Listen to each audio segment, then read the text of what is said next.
Kata Imam Suyuti begini, anna sunnatal it'am sab'atu ayyam balagoni annaha mustamirratun ilal an bi Makkah wal Madinah. Bahwasanya kesunahan memberi makan selama 7 hari telah sampai riwayatnya kepadaku bahwa tradisi itu masih berjalan di Makkah dan Madinah sampai sekarang. Maksudnya sampai sekarang itu sampai zaman Imam Suyuti. Beliau itu berada di abad ke-8, tahun 800-an Hijriah. Berarti dari zaman Nabi, dari zaman sahabat, terus tradisi itu berlangsung sampai 8 abad di Makkah dan Madinah.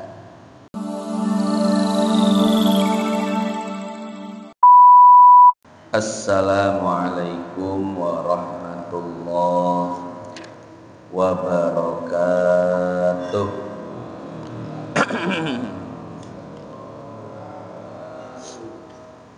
Bismillah walhamdulillah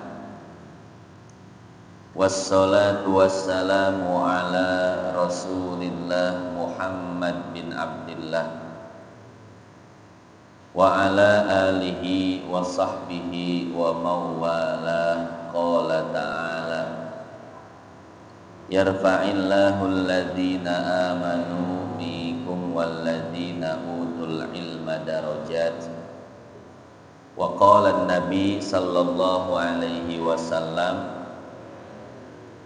man salaka tariqan yaltamisu fihi ilman sahhalallahu lahu bihi tariqan ilal jannah. Hadirin jamaah yang dimuliakan Allah, pada kesempatan kali ini kita akan membahas tentang dalil tahlilan. Dalil apa? Tahlilan. Kitab yang akan kita baca yaitu masih kitab yang dikarang oleh Imam Suyuti yang berjudul Al-Hawi lil Fatawi. Hadirin jamaah yang dimuliakan Allah, sebetulnya tahlilan itu masalah khilafiyah. Ada yang pro, ada yang kontra, ada yang setuju, ada yang tidak. Jadi di dalam Islam itu ada 2 permasalahan atau ada 2 kasus. Kasus pertama adalah kasus yang disepakati oleh seluruh umat Islam, bukan cuman ulamanya, tapi seluruh umat Islam sepakat dengan permasalahan ini. Ini namanya al-masail al-usuliyah, masalah yang prinsip. Tidak boleh satupun orang Islam berbeda. Kalau beda kafir, beda murtad.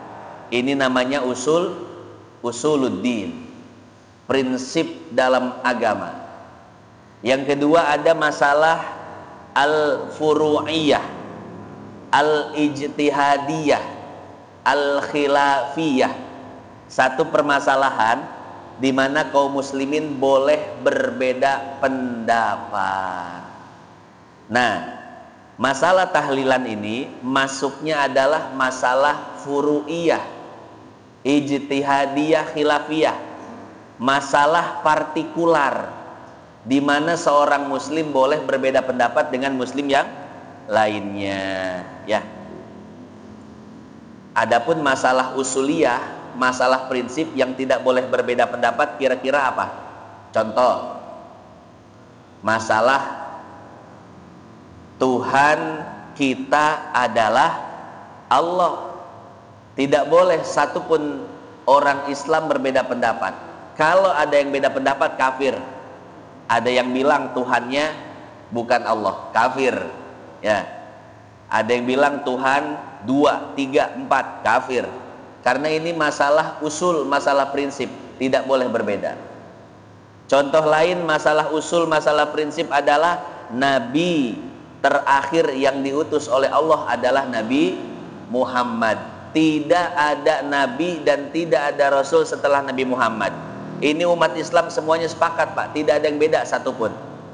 baik NU-nya, Muhammadiyahnya, Salafinya, HTI-nya, semua betul, semua sepakat. Ahlus Sunnah wal Jamaahnya, Mu'tazilahnya, Syiahnya, Salafinya, Wahabinya kalau dibilang mungkin, semuanya sepakat ya. Sholat 5 waktu menghadap kiblat. Kemudian yang menjadi pedoman kita adalah Al-Quran. Itu semuanya masalah usuliyah, masalah prinsip di mana umat Islam pasti sepakat, pasti sama, satu titik, satu tujuan, satu muara, nggak ada perbedaan sama sekali. Tapi masalah yang kedua yang namanya masalah furu'iyah, partikular, dalil-dalilnya multi tafsir. Maka kaum muslimin berbeda pendapat, seperti kunut atau tidak, kemudian posisi tangan di mana, di atas dada, di tengah, di bawah pusar, ada yang enggak sedekap sama sekali, ada yang tahiyatnya diem, ada yang gerak-gerak, ada yang maulidan, ada yang tidak. Begitu pula ada yang tahlilan, ada yang tidak. Jadi yang akan kita bahas pada kesempatan kali ini adalah permasalahan yang tidak usah diperdebatkan, tidak usah dijadikan alasan untuk bermusuhan ya. Artinya begini Pak, yang mau tahlilan silahkan, yang tidak tahlilan juga tidak jadi masalah, semuanya punya dalil. Tapi pada kesempatan kali ini yang akan kita kaji adalah dalil orang yang pro tahlilan, dalil orang yang setuju dengan tahlilan. Apa dalilnya akan kita ungkap lewat kitab Al-Hawi lil Fatawi karya Imam Suyuti. Kemudian nanti di akhir kita akan berikan beberapa catatan ya. Walaupun tahlilan ini ada dalilnya, diperbolehkan, tapi tetap ada beberapa hal yang perlu kita perbaiki dari tradisi tahlilan kita ini agar menjadi tahlilan yang tidak memberatkan. Karena sebagian orang mengadu, Pak Ustadz, orang tua saya meninggal dunia tapi saya harus mengeluarkan biaya 10 juta untuk tahlilan. Lumayan seminggu 10 juta, berat enggak kata saya? Kata dia, berat Pak Ustadz. Berarti kan tahlilan memberatkan ya? Padahal ada dalilnya, ada legitimasinya dari Al-Hawi lil Fatawi. Maka ini jadi PR untuk kita, nanti kita jelaskan di akhir pembahasan. Sekarang kita bahas dulu dalilnya. Imam Suyuti memberi judul Tulu'us Suraya bi idhari ma kana khafiyya. Bismillahirrahmanirrahim. Alhamdulillah. Wassalamun ala ibadihil ladzina astafa. Titik. Mas'alatun, ada satu kasus kata Imam Suyuti. Fitnatul mauta fi quburihim. Fitnah bagi orang yang wafat di dalam kuburnya. Ini sudah kita jelaskan yang dimaksud dengan fitnah atau fitnah kubur adalah pertanyaan kubur. Karena makna fitnah itu banyak ya, sudah kita bahas. Fitnah bisa bermakna pertanyaan, ujian, juga bisa bermakna syirik. Al fitnatu asyaddu minal qatli. Syirik lebih kejam daripada, lebih berat, lebih parah daripada pembunuhan. Nah, salah satu makna fitnah adalah ujian. Jadi fitnah kubur adalah ujian kubur, atau lebih spesifiknya pertanyaan kubur. Nah, pertanyaan kubur yang diberikan kepada ahli kubur sab'atu ayyamin, akan berlangsung selama 7 hari dari semenjak ahli kubur dikuburkan. Auradaha ghairu wahidin minal a'immati fi kutubihim. Kata Imam Suyuti, ungkapan tersebut yaitu ahli kubur akan diberikan pertanyaan selama 7 hari, telah dibahas oleh banyak ulama. Bukan hanya satu ulama, tapi oleh banyak ulama di dalam kitab-kitab mereka. Kemudian Imam Suyuti mencantumkan 9 referensi. Bagi yang ingin mengetahui referensinya, saya bacakan satu-satu. Imam Suyuti mengatakan seperti ini: fa akhrajahal Imamu Ahmad Ibnu Hanbal fi Kitabiz Zuhdi. Pertama, referensi yang bisa dilihat dalam pembahasan ini adalah Musnad Imam Ahmad pada kitab Az-Zuhud. Yang kedua, wal Hafidhu Abil Asbahani fi Kitabil Hilyah, yaitu kitab Hilyatul Auliya yang dikarang oleh Al-Imam Abu Nuaim Al-Isbihani, bil isnadi ila Tawus ahadi a'immatit tabi'in, dengan menyandarkan satu riwayat kepada Imam Tawus. Siapakah Imam Tawus? Yaitu salah satu ulama yang berada di generasi tabi'in. Jadi ada 3 generasi terbaik Bapak Ibu. Yang pertama generasi kenabian, yang kedua generasi sahabat, yang ketiga generasi tabi'in. Dalam hadis sahih Nabi bersabda, khairul quruni qarni, tsummal ladzi yalunahu, tsummal ladzi yalunahu. Masa terbaik adalah masaku, kata Nabi. Kemudian masa setelahnya yaitu masa sahabat, lalu masa setelahnya lagi yaitu masa tabi'in. Sahabat adalah orang yang sempat bertemu Nabi dan beriman kepada Nabi. Kemudian tabi'in adalah orang-orang yang tidak sempat bertemu Nabi, tapi mereka sempat bertemu dengan sahabat Nabi. Jadi ada 3 generasi terbaik, ya. Nah, Imam Tawus itu ada di generasi ketiga, yaitu generasi tabi'in. Itu referensi yang kedua. Referensi yang ketiga kata Imam Suyuti, wa akhrajaha Ibnu Juraijin fi Musannafih, yaitu kitab Al-Musannaf yang dikarang oleh Al-Imam Ibnu Juraij, bil isnadi ila Ubaid ibni Umair wa huwa akbaru min Tawus fit tabi'in, dengan menyandarkan riwayat kepada seorang tabi'in yang bernama Ubaid bin Umair. Siapakah Ubaid bin Umair? Yaitu salah satu tokoh besar pada masa tabi'in. Dia lebih tua usianya daripada Tawus. Bal qila innahu sahabi. Bahkan ada ahli sejarah yang mengatakan bahwasanya beliau itu seorang sahabat. Artinya apa? Semasa hidupnya beliau sempat bertemu dengan baginda Nabi Muhammad sallallahu alaihi wasallam. Wa azahal Hafidz Zainuddin Ibnu Rajab fi kitab Ahwalil Qubur ila Mujahid. Imam Ibnu Rajab di dalam kitabnya Ahwalul Qubur, beliau menisbatkan ungkapan itu, pendapat itu kepada Imam Mujahid.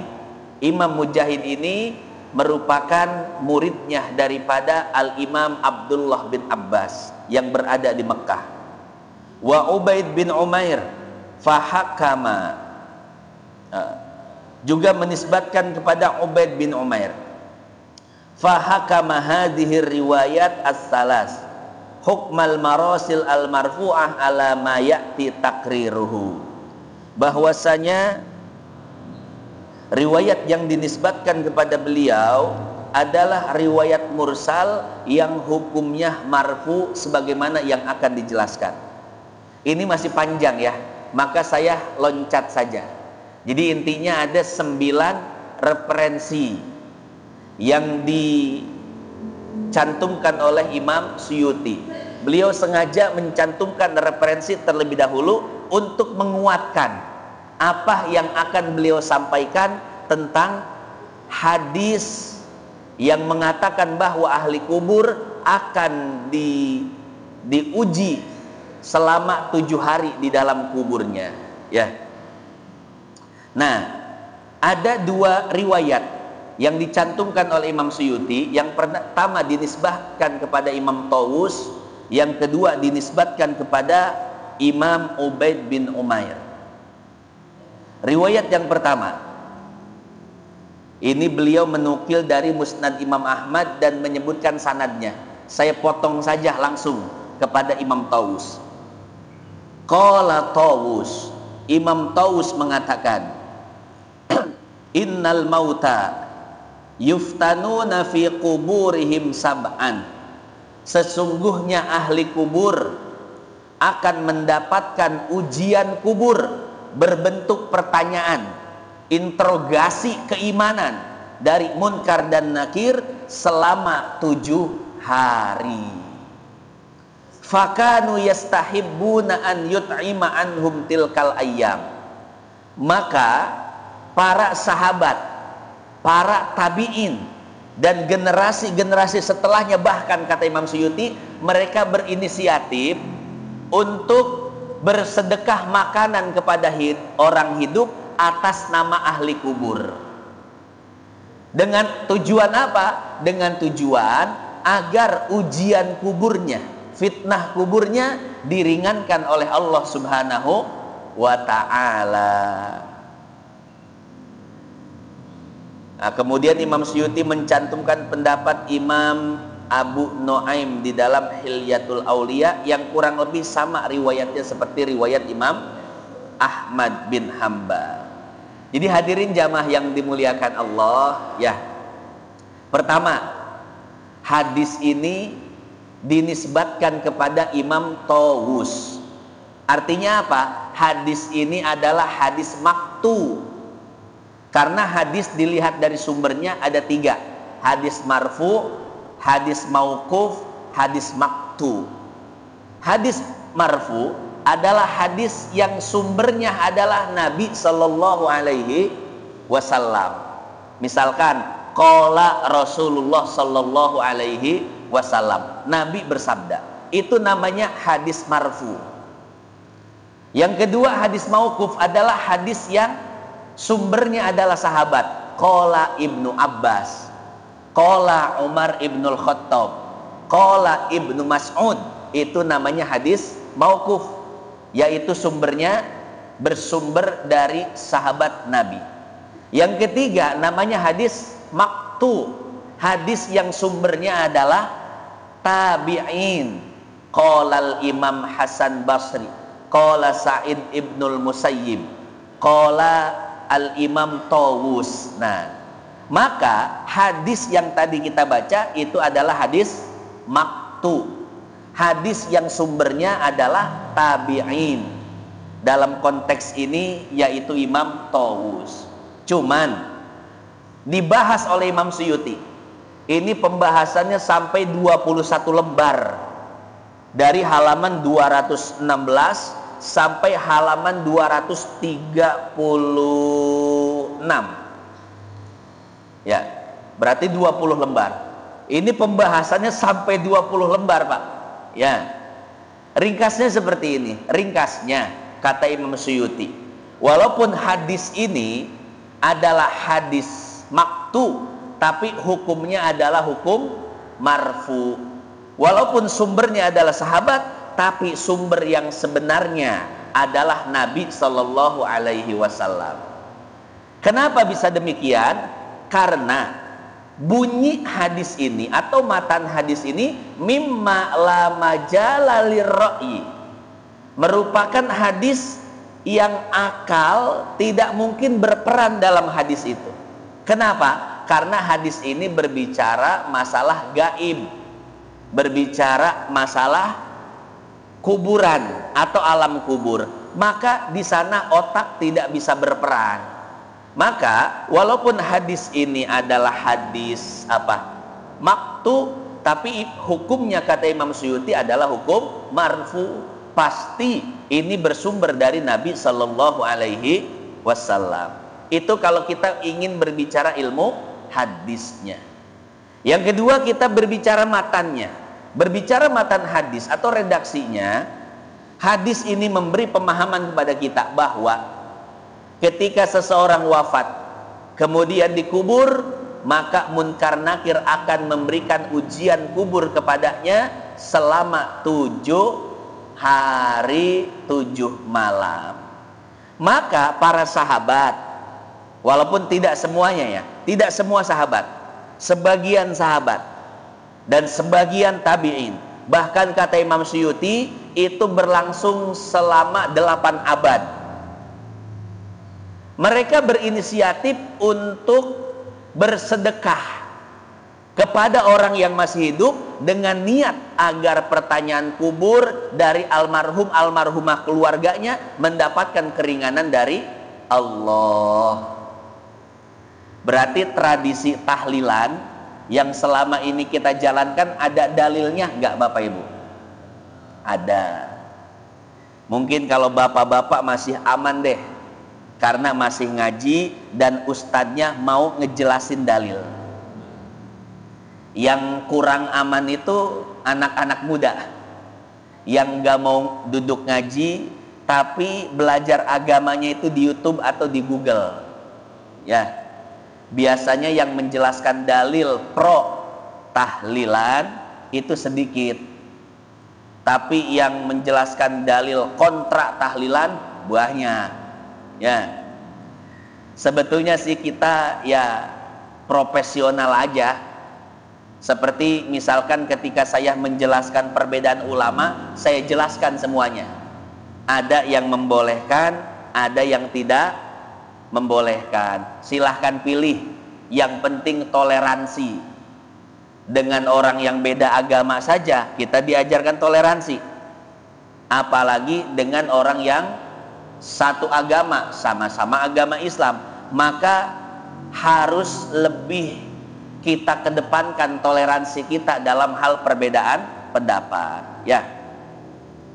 Nah, saya beritahu sekali lagi bahwasanya tahlilan ini masalah apa? Khilafiyah, perbedaan pendapat yang biasa-biasa saja, tidak perlu diributkan. Yang tidak suka tahlilan ada dalilnya, yang setuju dengan tahlilan pun ada dalilnya. Kalau kita ingin saling menyerang bisa saja sebetulnya, tapi nggak elok saling menyerang dan saling menjatuhkan dalil yang lainnya, ya. Karena ajaran kita itu Pak, manhaj kita adalah fokus mengamalkan pendapat dari ulama kita tanpa menjatuhkan dan mengkritik pendapat ulama atau saudara-saudara kita yang lainnya yang beda pemahaman dengan kita. Ya, kita fokus beramal, gak usah kritik-kritik orang. Yang perlu kita kritik itu adalah sesuatu yang disepakati kesalahannya. Jadi amar ma'ruf nahi munkar ada aturannya juga Pak. Lihat di dalam Fathul Mu'in karangan Syekh Zainuddin. Jadi yang namanya nahi munkar, sesuatu yang harus kita suarakan, sesuatu yang harus kita cegah, sesuatu yang harus kita beritahu kesalahannya adalah kesalahan yang disepakati oleh para ulama. Misalkan ada perjudian, ada tempat prostitusi, ada apa lagi? LGBT, ada lagi pinjol, judol, itu kan disepakati oleh ulama kaum muslimin tentang keharamannya, kesalahannya. Itu yang harus kita lakukan nahi munkar. Itu yang harus benar-benar dicegah dan disuarakan. Tapi kalau cuman perbedaan pendapat, kunut enggak, tahlilan enggak, kemudian maulid enggak, begini atau enggak, itu jangan dilakukan nahi munkar. Nahi munkar enggak berlaku dengan permasalahan khilafiyah, ya. Jadi mensikapi permasalahan khilafiyah adalah toleransi, bukan dengan nahi munkar. Karena kita lihat banyak website, banyak apa sih namanya di internet itu, blog, ya, itu mengatasnamakan nahi munkar. Akhirnya apa? Setiap datang bulan maulid bid'ah, ini dalilnya. tahlilan bid'ah, ini dalilnya, mengatasnamakan nahi munkar, enggak cocok, enggak elok. Coba belajar fikih lebih dalam agar tahu mana masalah usul, mana masalah furu, mana masalah yang harus dicegah kemungkarannya, dan mana masalah yang harus kita dahulukan toleransinya. Ya, kita lanjut hadirin sekalian. Itu yang pertama, riwayat dari Imam Tawus. Yang kedua, riwayat dari Imam Ubaid bin Umair. Beliau mengatakan, yuftanu rajulani mu'minun wa munafiqun. Di alam kubur ada dua orang yang akan mendapatkan ujian. Pertama, orang mukmin, yang kedua orang munafik.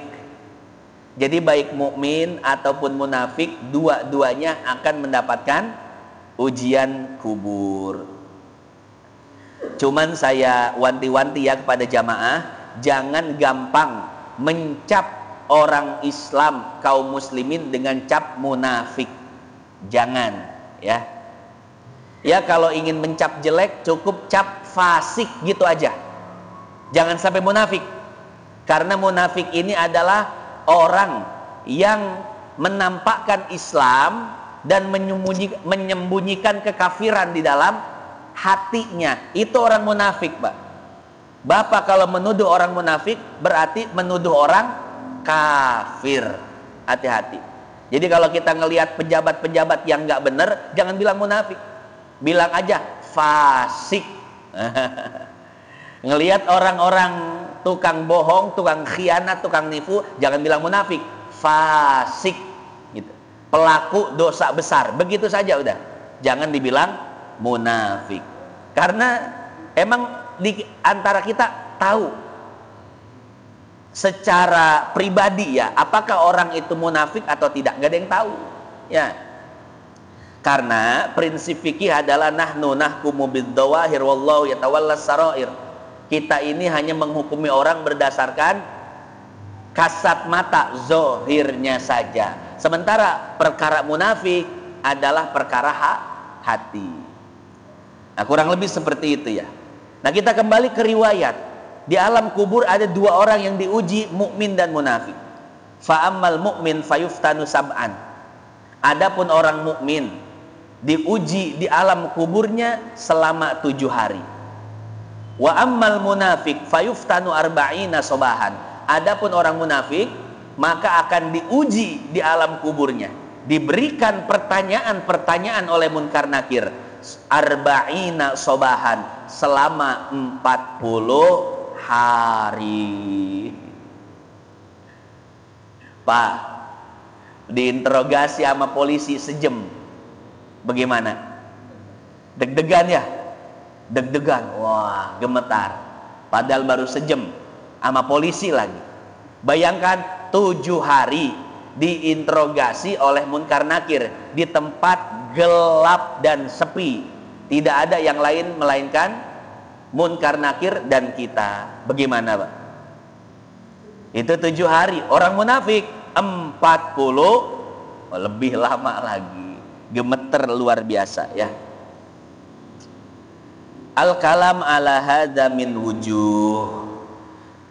Ini dibahas oleh Imam Suyuti sampai 20 halaman atau 10 lembar. Saya langsung ke lembar terakhir nih. Halaman 234.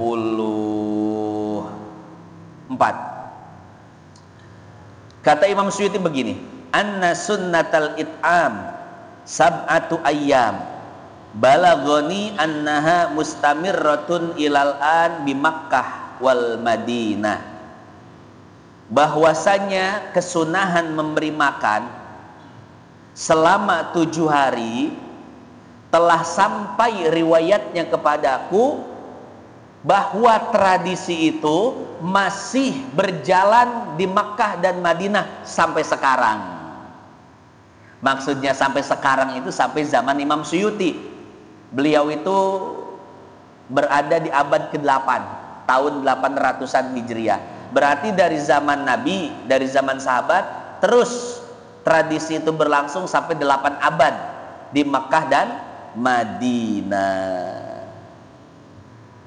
Ya, kemudian sampai masa timbulnya pemberontakan di Makkah Madinah, masa akhir dari khilafah Turki Utsmani, kan terjadi pemberontakan tuh. Khilafah Turki Utsmani digulingkan, baru kemudian berdirilah negara Saudi. Iya, jadi negara Saudi itu diambil dari namanya diambil dari pendirinya, yaitu Muhammad bin Saud. Jadi Muhammad bin Saud itu tokoh politik yang melakukan pemberontakan terhadap Turki Utsmani dengan bantuan Inggris, ya. Jadi tokoh politik Muhammad bin Saud bekerja sama melakukan rekonsiliasi dengan Muhammad bin Abdul Wahab, tokoh agama.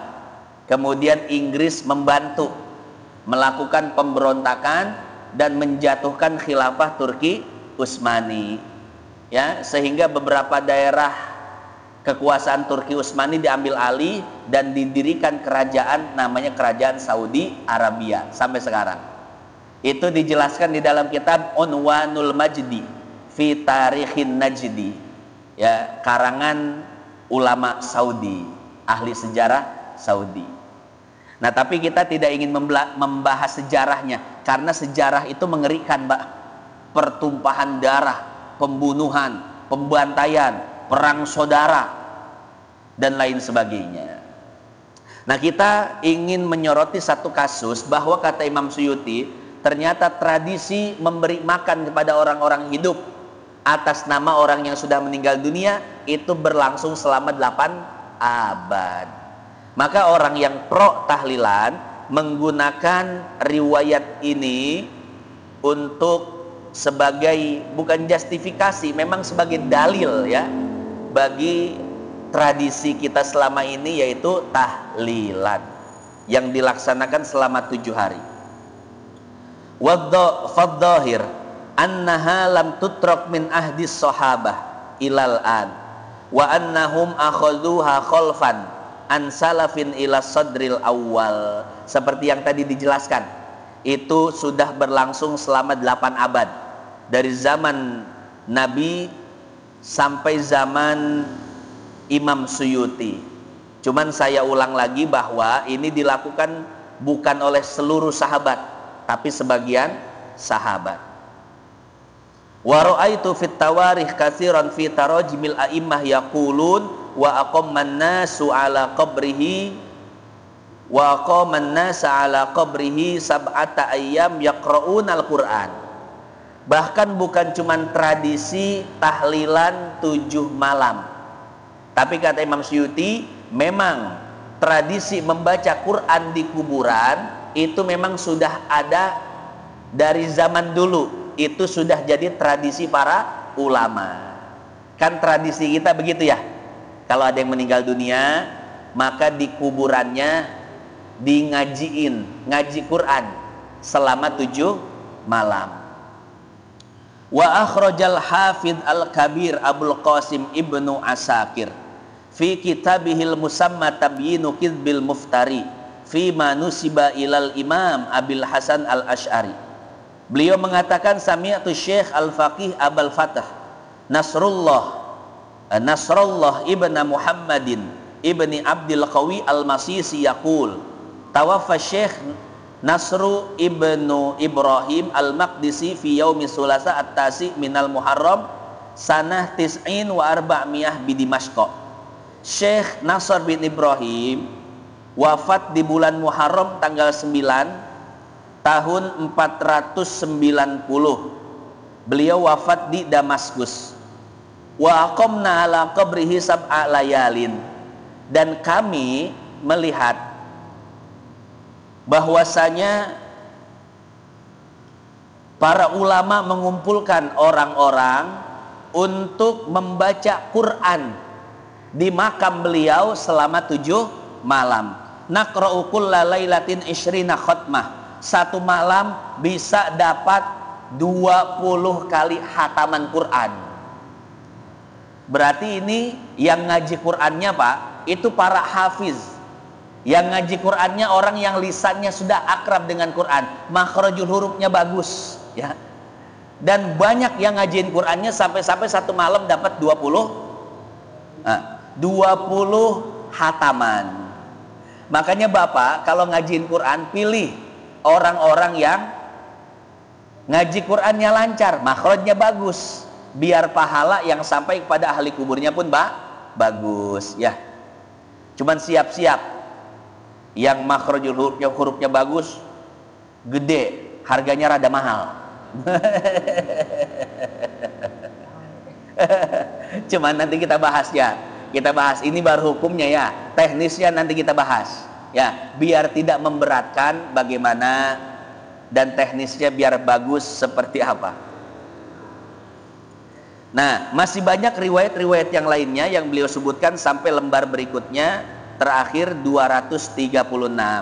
Hadirin jamaah yang dimuliakan Allah, itulah dalil tentang tahlilan 7 malam dan tentang baca Quran di kuburan. Ada dalilnya, boleh diamalkan, dan ini menjadi counter juga bagi amalan kita. Karena sebagian saudara-saudara kita mempermasalahkan ini. Cuman sekali lagi saya jelaskan, memang ini perbedaan pendapat. Nah, walaupun ada dalilnya, cuman saya ingatkan, yang namanya tahlilan jangan sampai memaksakan, apalagi sampai hutang pihutang. Artinya begini, kalau mampu silahkan tahlilan, tidak mampu maka tahlilannya kecil-kecilan saja, jangan gengsi. Mampunya jeruk, gorengan, aqua gelas, silahkan Pak. Insya Allah masyarakat udah paham semua, masyarakat pasti datang. Kalau seandainya ada warga yang datangnya pilih-pilih, kalau yang tahlilan orang kaya ada gurame asam manisnya, ada nasi uduk, ada rendangnya, dia datang.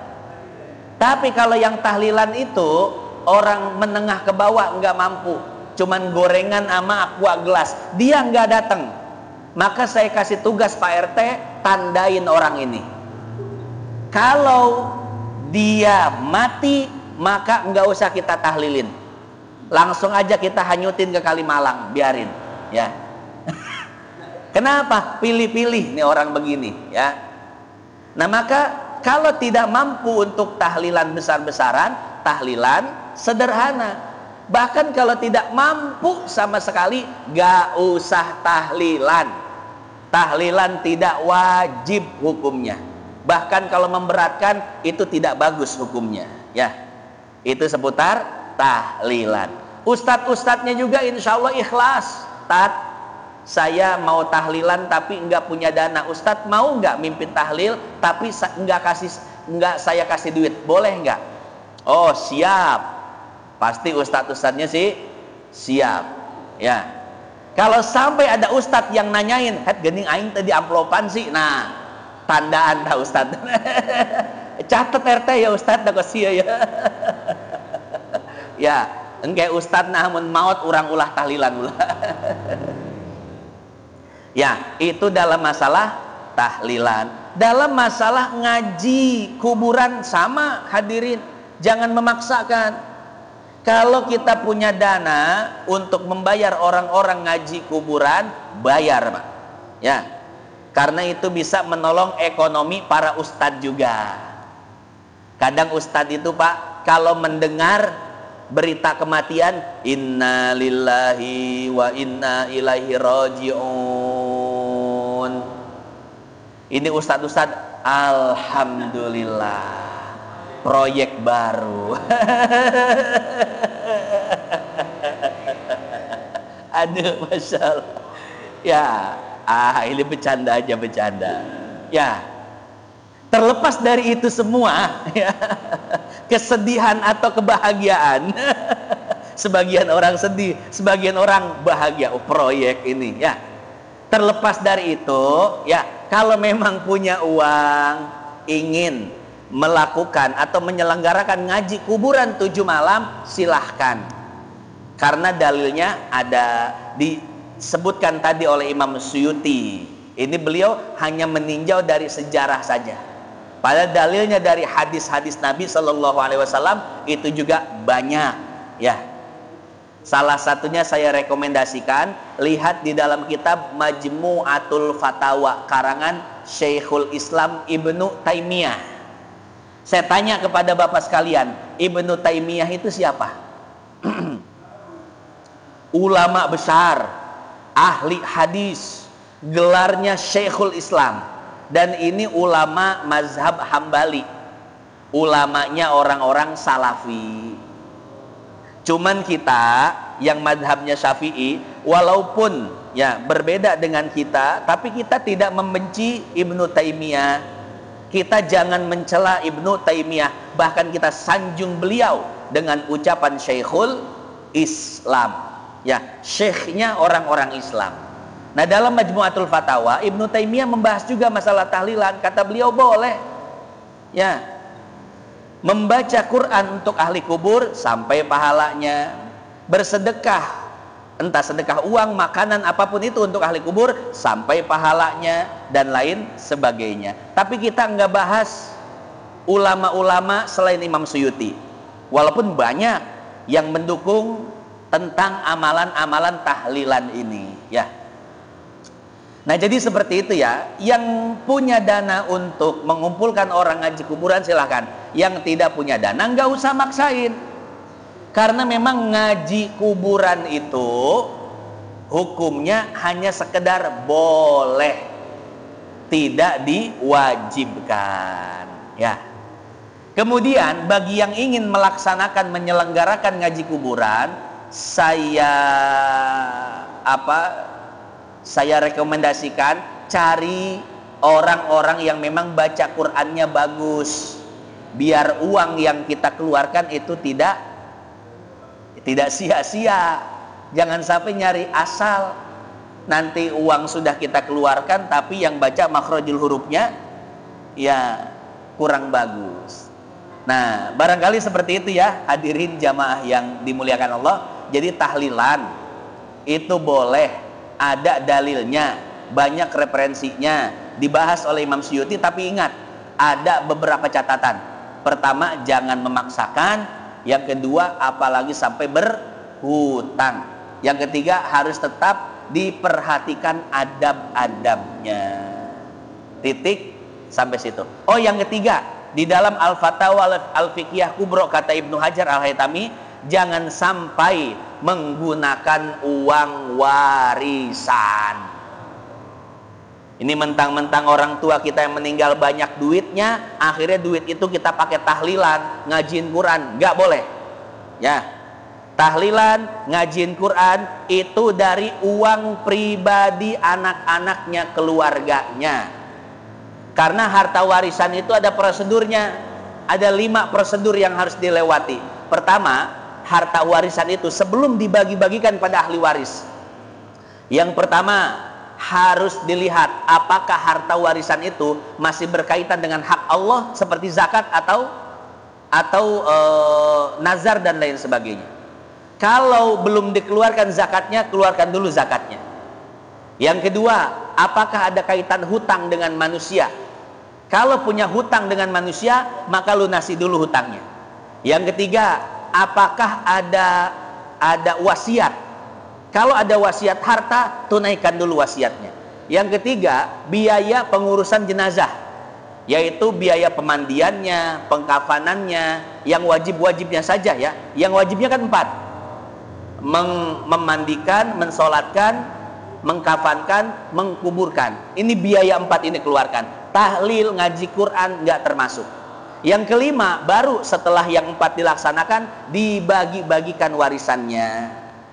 Nah, setelah dibagi-bagi warisannya, atau belum dibagi tapi udah ketahuan jumlahnya, satu orang berapa duit ketahuan, maka berkumpul, berdiskusi tentang tahlilan. Ini gimana? Harta warisan kita udah kebagian nih, sekian-sekian. Gimana kalau kita potong dari harta warisan ini untuk biaya tahlilan, ngaji Quran dan lain sebagainya. Kalau dengan cara seperti itu boleh, ya, dengan catatan tadi harus sudah diketahui bagian setiap ahli warisnya berapa. kemudian tinggal dipotong nanti ya. Semuanya ikhlas, semuanya ridho, silahkan. Tapi kalau ada salah satu saja yang tidak ikhlas, satu saja yang tidak ridho, maka tahlilan ngaji kuburan tidak boleh menggunakan harta warisan. Atau salah satu ahli waris ada yang anak kecil, belum baligh, maka harta warisan tidak boleh diotak-atik sama sekali. Ini jadi catatan Pak ya, karena banyak yang tahlilan ngaji Quran pakai harta warisan, nggak boleh, haram hukumnya ya. Kurang lebih seperti itu ya. Wallahu a'lam bishawab.